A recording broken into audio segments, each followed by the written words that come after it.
नमस्कार मित्रांनो, येणाऱ्या मेगा भरतीच्या दृष्टीने आज आपण सराव प्रश्नपत्रिका क्रमांक 21 पाहणार आहोत।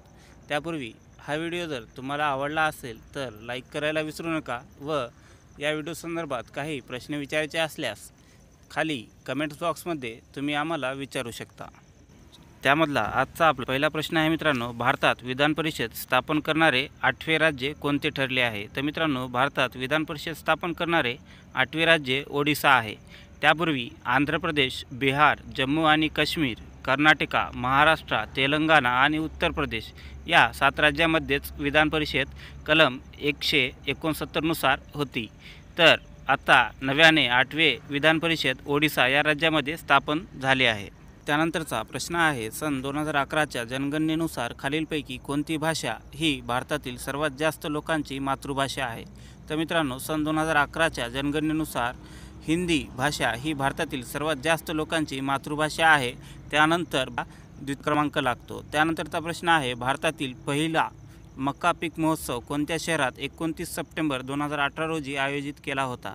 तर मित्रांनो, भारतातील पहिला मका पीक महोत्सव छिंदवाडा या शहरामध्ये 29 सप्टेंबर 2018 रोजी आयोजित केला गेला होता। त्यानंतरचा प्रश्न आहे, नुकत्याच झालेल्या विधानसभा निवडणुकीनंतर खालीलपैकी कोण मध्य प्रदेशचे मुख्यमंत्री बनले? तर मित्रांनो, नुकत्याच झालेल्या विधानसभा निवडणुकीनंतर कमलनाथ हे मध्य प्रदेशचे मुख्यमंत्री बनले आहेत। त्यानंतरचा प्रश्न आहे, पहिला राजीव गांधी खेलरत्न पुरस्कार रिकाम्या जागा यांना देण्यात आला होता? तर मित्रांनो, पहिला राजीव गांधी खेलरत्न पुरस्कार विश्वनाथन आनंद बुद्धिबळपट्टू यांना देण्यात आला होता आणि राजीव गांधी पुरस्काराची सुरुवात 1991-92 या साली करण्यात आली होती। त्यानंतरचा प्रश्न आहे, खालीलपैकी कोणता दिवस राष्ट्रीय गणित दिवस म्हणून साजरे करण्याचे निर्देश UGCने सर्व विद्यापीठे व महाविद्यालयांना दिले आहेत? तर मित्रांनो, खाली दिलेल्या पर्यायापैकी 22 डिसेंबर हा दिवस राष्ट्रीय गणित दिवस म्हणून साजरे करण्याचे निर्देश UGCने सर्व विद्यापीठे व महाविद्यालयांना दिले आहेत। त्यानंतरचा प्रश्न आहे, केंद्रीय सिंचन व ऊर्जा मंडळ या संस्थेमार्फत उत्कृष्ट व्यवस्थापनासाठीचा देशपातळीवरील पुरस्कार कोणत्या धरणाला देण्यात आला? तर मित्रांनो, केंद्रीय सिंचन व ऊर्जा मंडळ या संस्थेमार्फत उत्कृष्ट व्यवस्थापनासाठीचा देशपातळीवरील पुरस्कार कोयना धरणाला देण्यात आला आहे। त्यानंतरचा प्रश्न आहे, ओडिशा राज्यातील भुवनेश्वर येथे पार पडलेल्या हॉकी विश्वचषक स्पर्धेत खालीलपैकी कोणता संघ विश्वविजेता ठरला आहे? तर मित्रांनो, ओडिशा राज्यातील भुवनेश्वर येथे पार पडलेल्या हॉकी विश्वचषक 2018 मधील बेल्जियम हा संघ विश्वविजेता ठरला आहे, तर नेदरलँड हा संघ उपविश्वविजेता ठरला आहे। त्यानंतरचा प्रश्न आहे, भारतात दरवर्षी रिकाम्या जागा हा महिना राष्ट्रीय पोषण महिना म्हणून साजरा केला जातो? तर मित्रांनो, भारतात दरवर्षी सप्टेंबर हा महिना राष्ट्रीय पोषण महिना म्हणून साजरा केला जातो। त्यानंतरचा प्रश्न आहे, जागतिक आरोग्य संघटनेत ज्येष्ठपद धारण करणारी पहिली भारतीय व्यक्ती कोण? तर मित्रांनो, जागतिक आरोग्य संघटनेत ज्येष्ठपद धारण करणारी पहिली भारतीय व्यक्ती डॉक्टर सौम्या स्वामीनाथन या आहेत। त्यानंतरचा प्रश्न आहे, खालीलपैकी कोणते मासिक महाराष्ट्र राज्य महिला आयोगातर्फे प्रकाशित केले जाते? तर मित्रांनो, खाली दिलेल्या पर्यायापैकी साद हे मासिक महाराष्ट्र राज्य महिला आयोगामार्फत प्रकाशित केले जाते। त्यानंतरचा प्रश्न आहे, 2018चा राजीव गांधी खेलरत्न पुरस्कार मिळवणारी मीराबाई चानू ही कोणत्या राज्याची आहे? तर मित्रांनो, 2018चा राजीव गांधी खेलरत्न पुरस्कार मिळवणारी मीराबाई चानू ही मणिपूर या राज्याची आहे।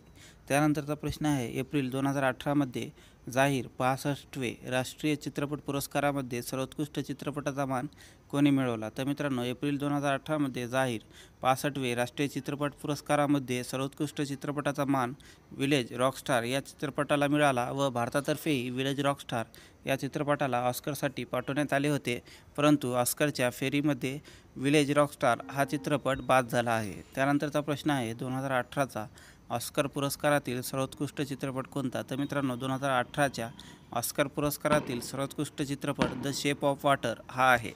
त्यानंतरचा प्रश्न आहे, नुकत्याच झालेल्या निवडणुकीनंतर अशोक गहलोत हे राजस्थानचे कितव्यांदा मुख्यमंत्री बनले? तर मित्रांनो, नुकत्याच झालेल्या निवडणुकीनंतर अशोक गहलोत हे राजस्थानचे 3ऱ्यांदा मुख्यमंत्री बनले आहेत। त्यानंतरचा प्रश्न आहे, बँकॉक येथे पार पडलेल्या मिस युनिव्हर्स 2018 स्पर्धेची विजेती कोण? तर मित्रांनो, बँकॉक येथे पार पडलेल्या मिस युनिव्हर्स 2018 स्पर्धेची विजेती कॅटरिओना ग्रे ही आहे। त्यानंतरचा प्रश्न आहे, ऑगस्ट 2018 मध्ये निधन पावलेले एम करुणानिधी यांनी खालीलपैकी कोणत्या राज्याचे मुख्यमंत्रीपद 5 वेळा भूषविले होते? तर मित्रांनो, ऑगस्ट 2018 मध्ये निधन पावलेले एम करुणानिधी यांनी तामिळनाडू या राज्याचे मुख्यमंत्रीपद 5 वेळा भूषविले होते? त्यानंतरचा प्रश्न आहे, आशिया खंडातील प्रति नोबेल म्हणून ओळखला जाणारा रॅमन मॅग्सेसे पुरस्कार दरवर्षी कोणत्या दिवशी दिला जातो? तर मित्रांनो, आशिया खंडातील प्रति नोबेल म्हणून ओळखला जाणारा रॅमन मॅग्सेसे पुरस्कार दरवर्षी 31 ऑगस्ट या दिवशी देण्यात येतो. त्यानंतरचा प्रश्न आहे, जुलै 2018मध्ये 10वी ब्रिक्स परिषद कोठे पार पडली? तर मित्रांनो, जुलै 2018मध्ये 10वी ब्रिक्स परिषद जोहान्सबर्ग या ठिकाणी पार पडली. त्यानंतरचा प्रश्न आहे, #MeToo या आंदोलनाची सुरुवात कोणत्या देशात झाली? तर मित्रांनो, #MeToo या आंदोलनाची सुरुवात अमेरिका या देशात झाली. त्यानंतरचा प्रश्न आहे, महाराष्ट्र राज्याचे व्याघ्रदूत म्हणून खालीलपैकी कोणाचा उल्लेख करावा लागेल? तर मित्रांनो, महाराष्ट्र राज्याचे व्याघ्रदूत म्हणून अमिताभ बच्चन यांचा नामोल्लेख करावा लागेल. त्यानंतरचा प्रश्न आहे, खालीलपैकी कोणत्या 2 शहरादरम्यान हायपरपूल तंत्रज्ञान आधारित अतिवेगवान रेल्वे प्रकल्पाची उभारणी केली जाणार आहे? तर मित्रांनो, खाली दिलेल्या पर्यायापैकी मुंबई पुणे या 2 दरम्यान हायपरपूल तंत्रज्ञानावर आधारित अतिवेगवान रेल्वे प्रकल्पाची उभारणी केली जाणार आहे. अशा पद्धतीने अतिशय महत्त्वपूर्ण प्रश्नावर आधारित सराव प्रश्नपत्रिका क्रमांक 21 आपण पाहिलेली आहे. मित्रांनो, अशाच पद्धतीचे व्हिडिओ आमच्या यूट्यूब चॅनलमार्फत दररोज प्रसारित करण्यात येणार आहेत. त्यामुळे ज्या मित्रांनी आमच्या यूट्यूब चॅनलला आत्तापर्यंत सबस्क्राईब केले नसेल त्या मित्रांनी आमच्या यूट्यूब चॅनलला सबस्क्राईब करावे व हा व्हिडिओ जर आवडला असेल तर नक्की लाईक करावे.